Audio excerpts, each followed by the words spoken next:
Hi, Henry. Welcome to accessnoise.com. Um, Hey, man. have to ask you the question I have to ask everybody at the moment. How are you coping with all the lockdown madness that's going Um, yeah, I just take it. Take it. Sounds so tropish, but just take it each day as it comes, I guess. It's impossible. It seems impossible to plan anything. on? So I don't know. Yeah, man. It's just like anything that we kind of had planned has kind of gone out the window in terms of like shows and anything like. But I mean, it's the same for everyone, you know. So it's in a way, it's everyone's in the same boat, and it's just it's the uncertainty I think that just like I struggle with sometimes. But I don't know. I'm healthy, so yeah. Good. So, what about your musical influences growing up? But what sort of stuff were you into? What really got you into music? Again, it sounds quite basic, but the Beatles, like Beatles were the first. I think when I was like 4 or 5, and I think I can speak for Felix, who unfortunately can't be with us here. He's driving from Brighton. So yeah, we were both massive Beatles fans growing up. I think for me, I heard a cassette of Live at the Hollywood Bowl, and just everything about it. I think that's for me, that was like harmony. Like harmony was like the main thing that got me like straight away. I was probably like 4 or 5 when I heard that, and then always just wanted to be George Harrison from then on. But yeah, like I think Beatles and then Beach Boys loved. And then like big like Hendrix fan and stuff like that, I suppose. And yeah, and then you get into like, I mean, obviously when I was about 13, 14, I was very into like the Strokes and the Vines and stuff like that. Then I got really into like punk as well, and kind of like a lot of old school punk and like Stiff Little Fingers and the Undertones and bands like that. But I just loved like Blink-182, honestly, back in the day.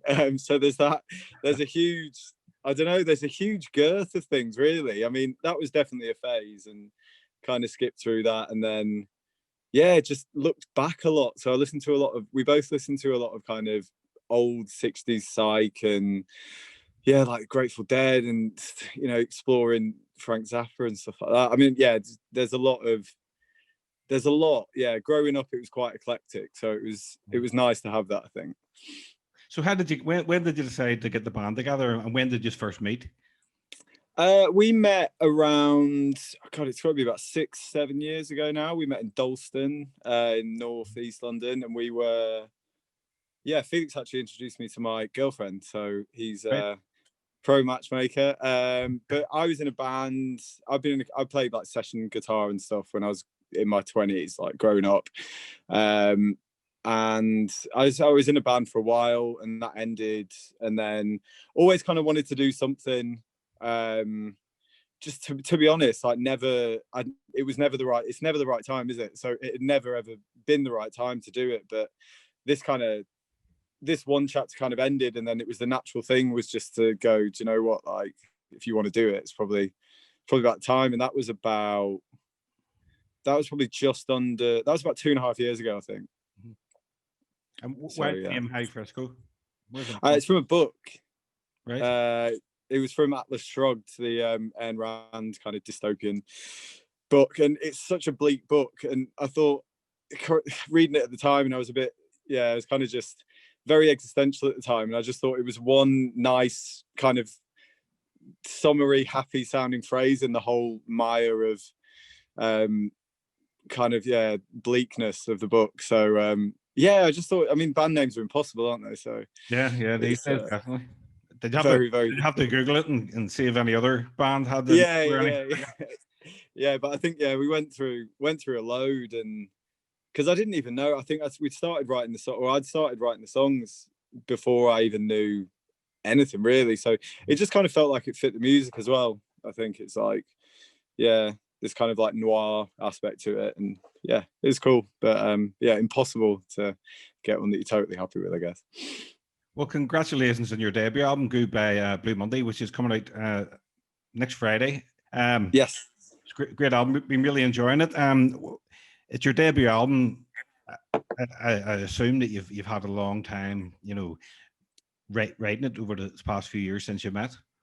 Yeah, I mean, that's the thing, isn't it? It's just like you've got forever to do your first one, Yeah, and then it's kind of like, oh god, what next? But luckily, I think, yeah, that's the thing. It's just kind of, yeah, it's been a trip. So it's really, really, really nice. I mean, obviously under these circumstances, it's kind of different because I mean, I don't even know what's going on in terms of, like, I know there are some socially distanced gigs going on, yeah, which is it's really good to see, you know. But it seems so difficult to try and do something. I think we've got a few things planned that we're gonna do for the release of it, but it's strange not to have that, like, you know, physical release in terms of like an album launch or something like that, with people. And I think that's the energy that you miss so much, like, from playing live, isn't it? It's like, yeah, you just kind of miss that, the feeling. It's a very physical thing, isn't it, going to shows. And yeah, so it feels strange, but it feels amazing as well. It's like we feel really privileged to have been able to do it. And also, like, for the label, and they were great. They just kind of let us get on with it and throw everything at it, and, you know, kind of figure ourselves out as well, because it was a learning curve for the two of us, like, having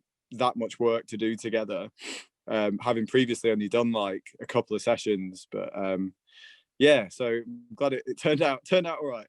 yeah. It's great. Was the album finished before lockdown, or did you have to finish some of it afterwards or during? Yeah, I mean, I actually went. It was pretty crazy, the how it obviously all happened. And I think I was going to Mexico. We played a gig. I think we played our first gig. So we've only managed to do one gig ever. So we played our first gig in Shoreditch, and it was great. And I think it was on like March the 7th. So just before, like, I think it was like the week before everything went properly into, or 2 weeks maybe before it went properly into lockdown. And we'd been working so hard to finish it, because I was going to Mexico for a couple of weeks, like, purely recreational. But I was like, right, we need to finish it and get it done. And we'd managed to finish tracking it and do all of the physical stuff that I had to be there for. And then, so when we were away, like, we were back and forth. Like, Felix was mixing it with John Catlin, who mixed the record. He did a wonderful job. And they were kind of mixing it together, and we'd get on a call at like 6 a.m.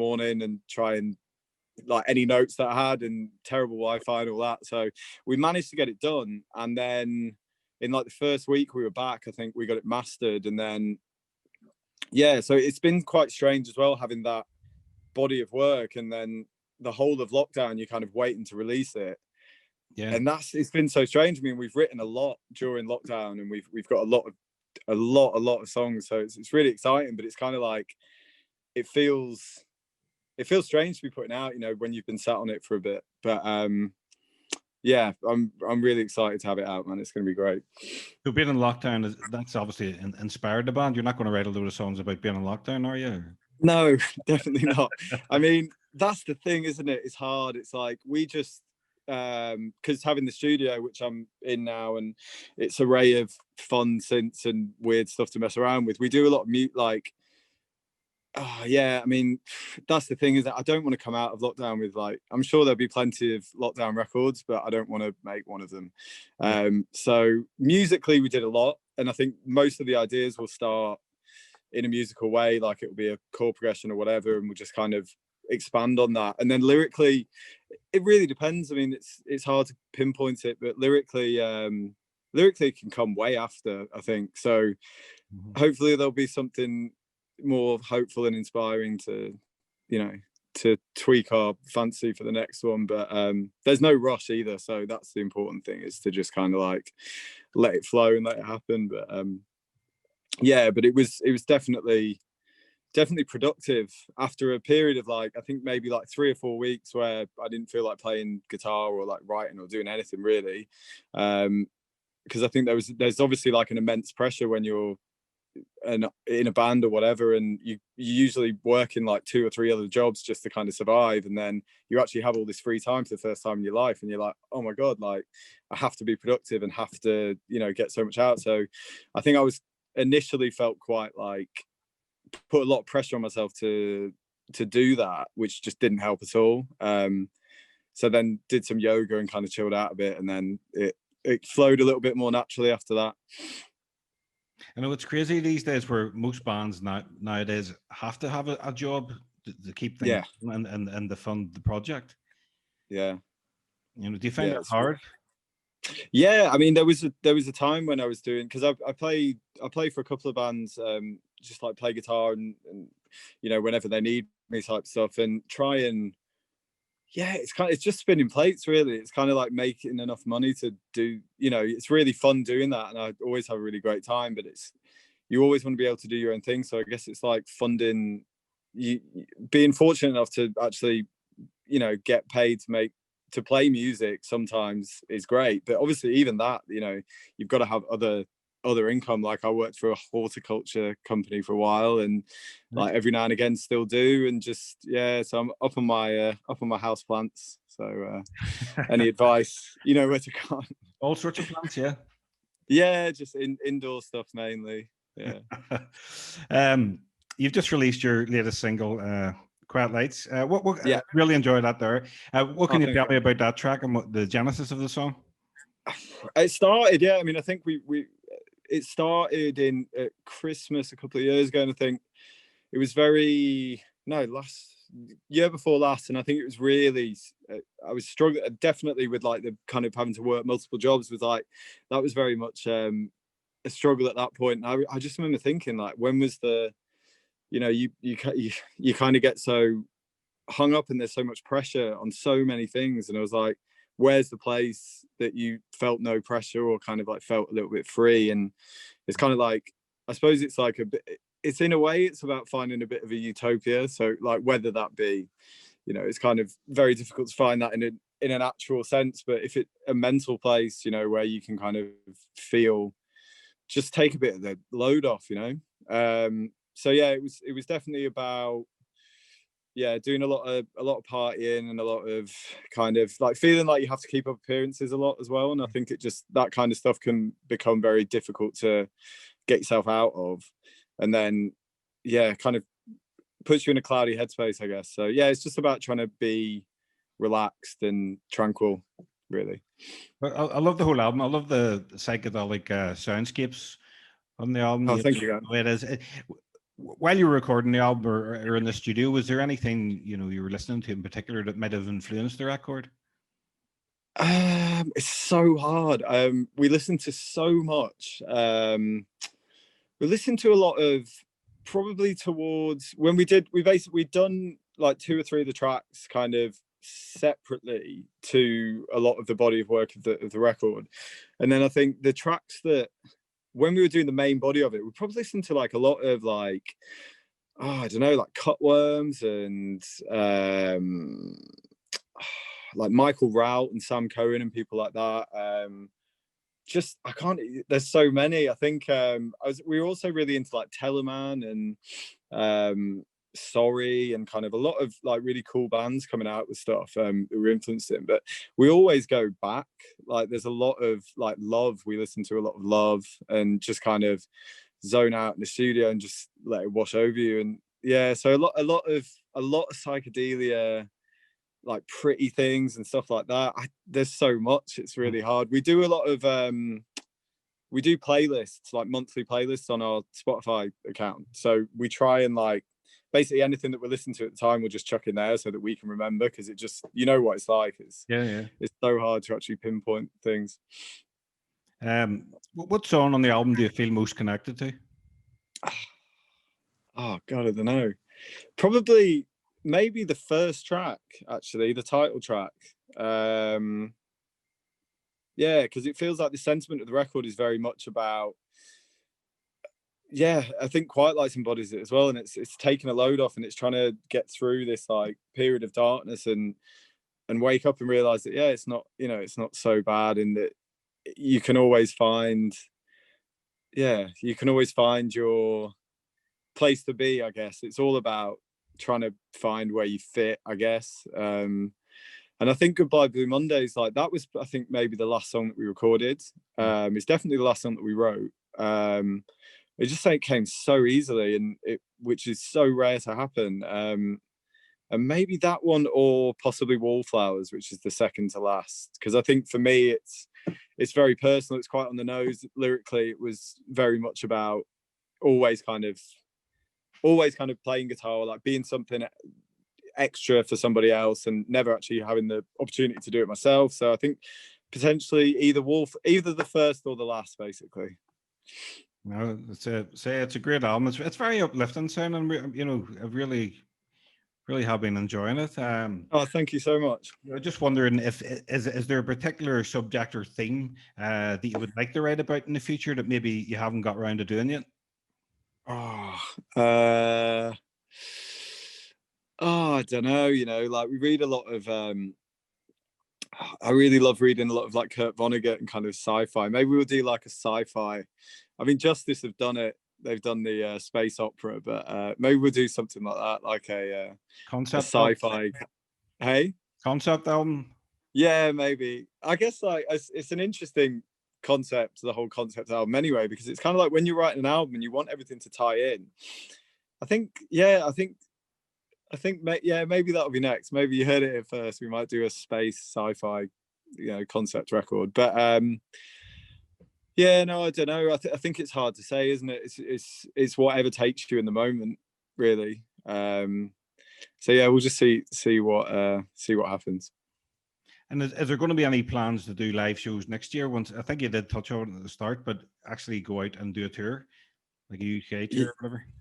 Yeah, we'd love to. I mean, it's there's a couple of things we need to figure out, I think, just in terms of how we'd want to do it.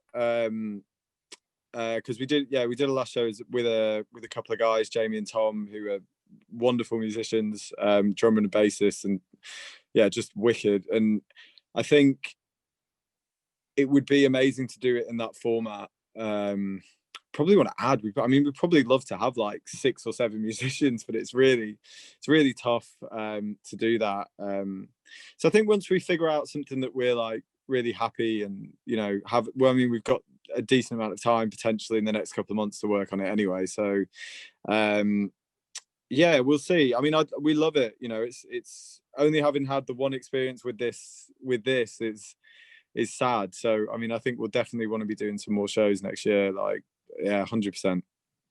I'd say that the album's very sort of complex. It'll be a bit of a challenge to reproduce it live.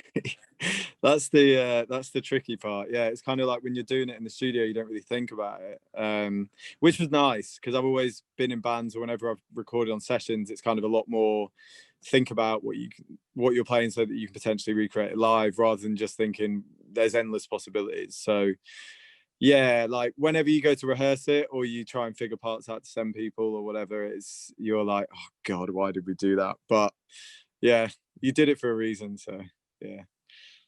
So what are you most grateful for about being a musician? Just being able to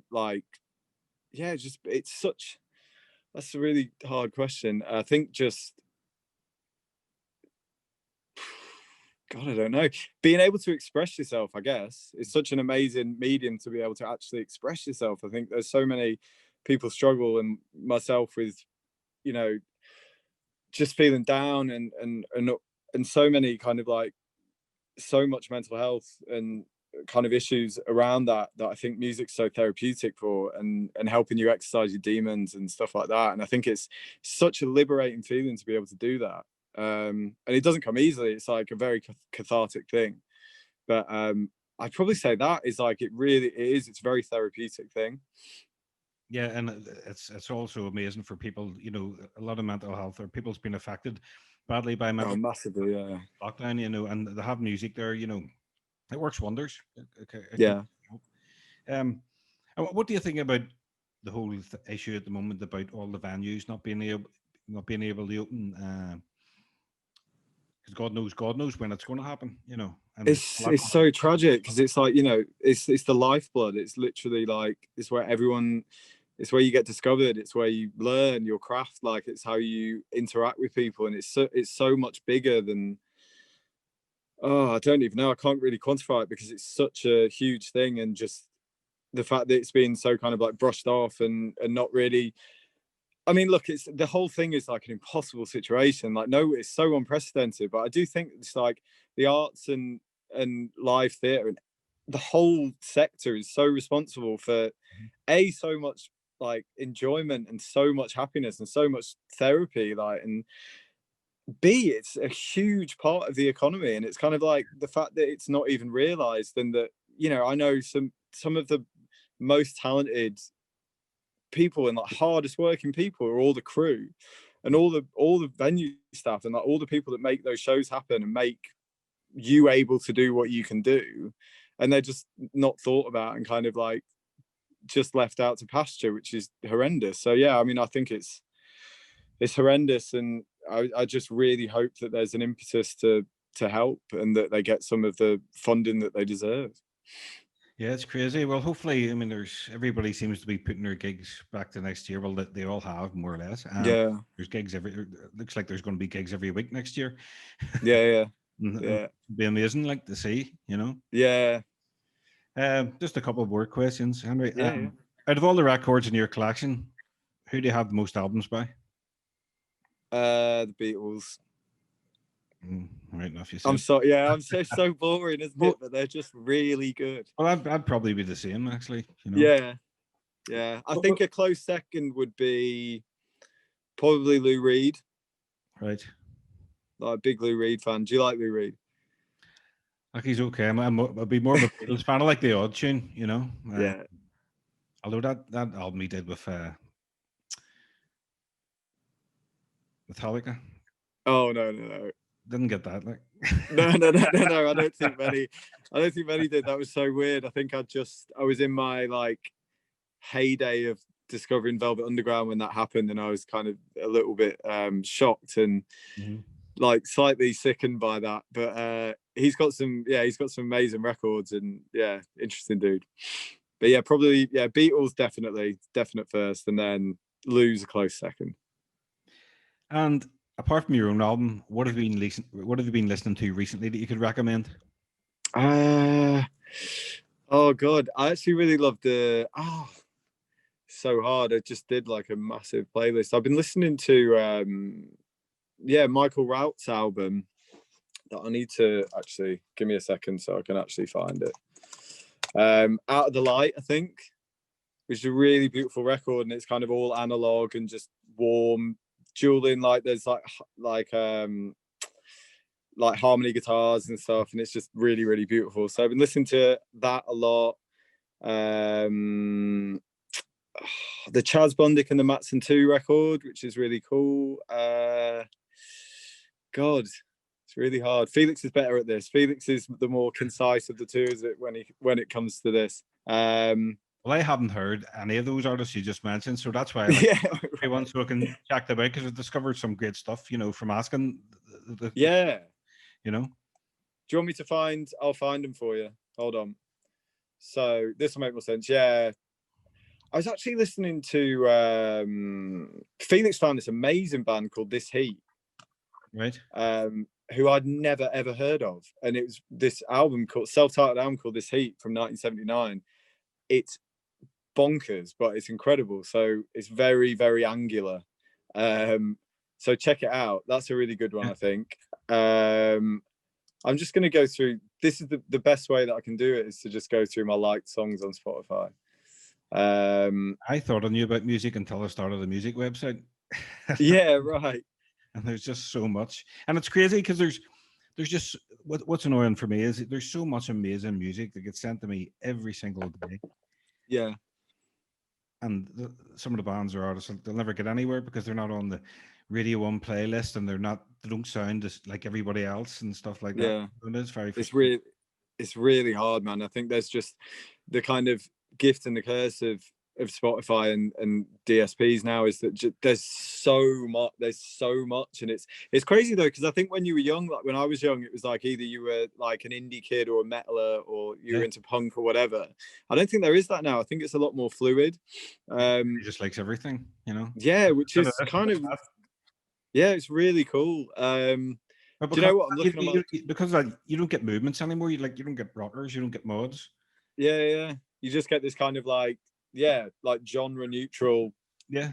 you know, kind of into a bit of everything, which is cool, man. It's like, Yeah. I just actually, yeah, what we listened to, I was listening to Baxter Jury's last record, Miami, and Yes, I'm Not Your Dog, and so good, and yeah, Goldfrapp as well, going back, and then a bit of Charlotte Gainsbourg from IRM, that album that she did with Air. Yeah, just loads, man. I find it's so hard. I've got some Steve Miller Band as well on here. But yeah, loads and loads of stuff. So just trying to keep like you say, there's so much music. It's just, I think it's just so hard to keep on top. But yeah, just trying to get through as much as possible. And there's so much amazing stuff out there. Well, I wish you all the best for your album, which is out next week. Yeah, enjoying it. I'm not just saying that. It is a really good album. Thank you so much, man. So thanks for taking the time out to do this, Henry. Not at all. Thanks so much for having me.